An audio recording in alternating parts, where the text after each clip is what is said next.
Hello guys, আজকে যাচ্ছি Bangladesh. So Kalyani two Bangladesh কীভাবে যাচ্ছি তোমরা দেখতে থাকো। তো এখন গাড়ি করে আমরা যাচ্ছি বেনাপোল বর্ডারের দিকে। আর সকালবেলা প্রচুর কুয়াশা দেখতে পাচ্ছ। আর যেতেই রাস্তায় পড়ছে হলো কল্যাণী এইমস। এখন কুয়াশার জন্য কিছুই দেখা যাচ্ছে না, যদিও প্রচুর বড় জায়গা নিয়ে এই কল্যাণী এইমস।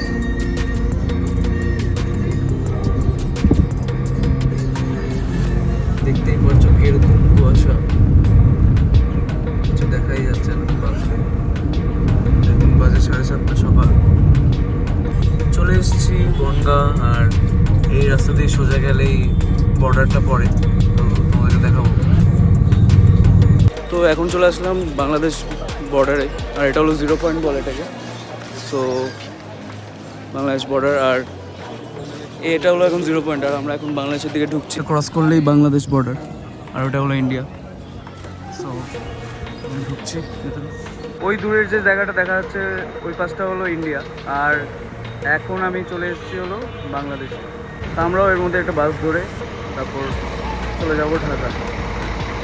এখন চলে এসেছি লিটন ট্রাভেলস, আর এটাতে করেই আজকে আমরা ঢাকা যাব।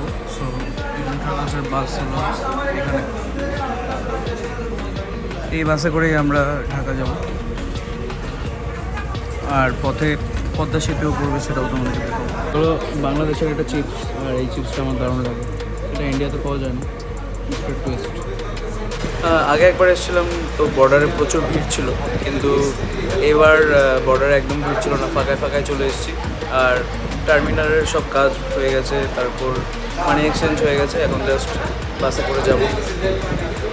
এই হলো বাস লিটন ট্রাভেলসের, খুব ভালো বাস থাকে, পুরো ভালোভাবে বসা যায়। এখন বাসে করে বাংলাদেশের রাস্তা দিয়ে আমরা যাচ্ছি, আর মোটামুটি 4.5 থেকে 5 ঘন্টা লাগবে যেতে।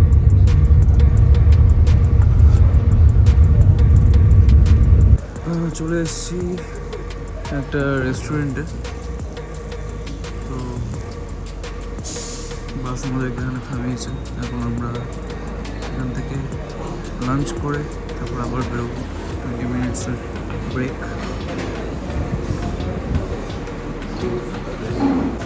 এখানে আমাদের খাবার চলে এসছে, আর এখন খেয়ে আমরা তারপর বেরিয়ে পড়বো। প্রচুর রকমের খাবার আছে, আর আমাদের খাওয়া কমপ্লিট হলো, আর খাবারটা সত্যি দারুণ ছিল। আপনাদের রেস্টুরেন্টের নাম কি? হ্যাঁ হ্যাঁ, Champagne Highway in restaurant. খুব ভালো খাবার, খুব ভালো ছিল। তো এখন আমরা উঠছি হলো পদ্মা সেতুতে, আর এটাই সেই বাংলাদেশের ফেমাস পদ্মা সেতু। এটা তৈরি হতে 8 বছর টাইম লেগেছে, আর 6 কিলোমিটার, প্রায় 6-6.5 কিলোমিটার এটা রাস্তা আছে। প্রচুর বড় পদ্মা নদীর ওপর দিয়ে যায় ব্রিজটা, পুরো দেখতেই পাচ্ছ।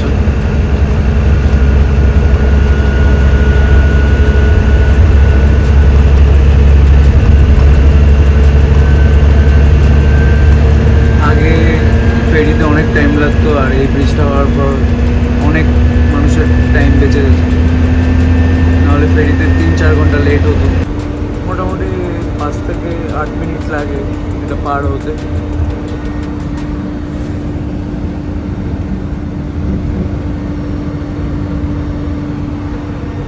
আর ওই পাশটায় হলো মাওয়া ফেমাস, মানে ওখানে খুব ভালো ইলিশ মাছ পাওয়া যায়। সে ঢাকায়, আর এখন রিক্সা করে দিদির বাড়িতে যাচ্ছি। রাস্তাঘাট দেখে নাও। এখানে মোবাইল বেশিক্ষণ রাখা যাবে না, কারণ চোরের সংখ্যা খুবই বেশি। চলে এসেছি এখন বড়দির বাড়িতে। এই যে আমার বড়দি, আর আমার ভাগ্নি। পিউ কেমন আছো? ভালো। আর বড়দি কেমন আছে? ভালো, তোদের দেখে অনেক ভালো লাগছে। হ্যাঁ, অনেকদিন পর দেখা হলো। এখন আরও অনেক ব্লগ দেখতে থাকবে সামনে। তো বাংলা ইন্ডিয়ার ট্যুর বাংলাদেশের ট্যুর তোমরা দেখলে, এরপরে আস্তে আস্তে আরও অনেক কিছু দেখাবো। তো সবাই সাবস্ক্রাইব করে দিও, বলে দাও সাবস্ক্রাইব সাবস্ক্রাইব করে দাও সবাই। হ্যাঁ লাইক কমেন্ট এন্ড সাবস্ক্রাইব।